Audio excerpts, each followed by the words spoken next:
ఇవన్నీ కూడా అన్నిటికన్నా మళ్ళీ వెనక ఉన్నది, ఆ వెనక ఉన్నది కూడా మేము సాక్షాత్కారం చేస్తాం శిష్యులకు.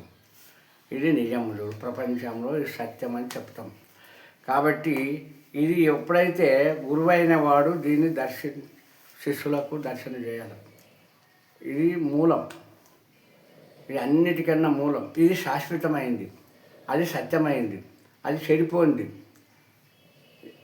అది మోక్షం ఇచ్చేది, జన్మరహితం చేసేది, ముక్తినిచ్చేది. దానికి మనము గురువైన వాడు తుదాకు శిష్యునికి అది సాక్షాత్కారం చేసి, ఇదే చూడు మహాపరిపూర్ణమైన ఇదే. ఆ మహాపరిపూర్ణమే సత్యమైంది. సత్యం శాశ్వతం, జగత్ జోట, శక్తులు జోట, ప్రపంచం జోట, ఇవన్నీ ఉండేటివి కావు, అన్నీ మాయమైపోతాయి. కానీ సత్యం మాత్రం ఎప్పటిలాగానే ఉండిపోతుంది. జై సద్గురు మహారాజ్కి జై.